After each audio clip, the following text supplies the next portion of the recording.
ኢየሱስ ክርስቶስ ጎይታ እዩ እዚ ቦታ ዝንሪኦ ዘለና ኣብ ከተማ ባዝሊና ዘለና ብሩኻት ስለዚ እዚ ከዓ ኣብዚ ዓዲ ከምዛ ዓይነት ምርኢት ይርእዮም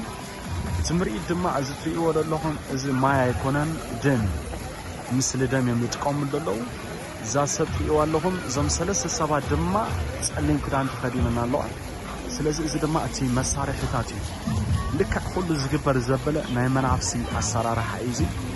ኩሉ ናይ ጽልቂ ናይ ኣጋንንቲ ዝጥቀሙሉ ኩሉ ኣብ ልዕሊ ሰባት ኣምልኾ ዝለመደ መንፈስ ደም ዝለመደ መንፈስ ኣብዛ ከተማ እዚኣ ብስም ኢየሱስ ክርስቶስ በቲና ያለና በናዝሬቱ በኢየሱስ ክርስቶስ ስም ስልጣን ጸለና እዚ ሁሉ ሰብ ትርእይዎ ኣለኹም ክብርና ኣምላኽ ይኹን ነዚ ምርኢት ዝኽርኢ እዩ እዚ ሁሉ ሰብ ናይ ምርኢት የልኩም ነዚ ንሪኦ ዘለና እዚ ንዕዘቦ ዘለና ኩሉ ምልክት ኣጋንንቲ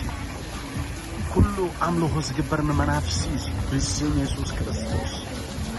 ሎሚ ግና ንእውጅ ኣለና ኣብዛ ከተማ እዚኣ ደም ዝለመደ መንፈስ መስዋዕቲ ዝለመደ መንፈስ ብስም ኢየሱስ ክርስቶስ ማይ ከም ዝብተን በቲና ያለና ክብርና ኣምላኽ ይኹን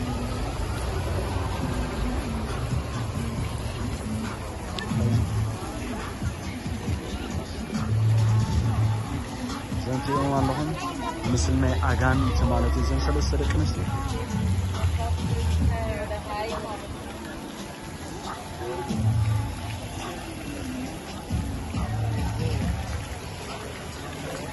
ናይ መናፍስ ሰራር ኢየሱስ ያ በጌታ በኢየሱስ ክርስቶስ ተነቀለ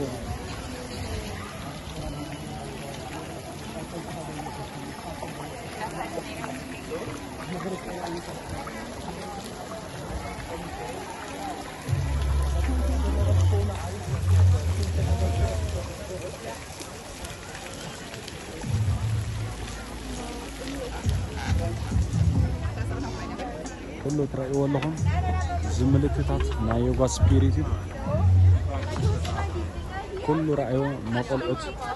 زجبر زبل كل مسار هنا تلقي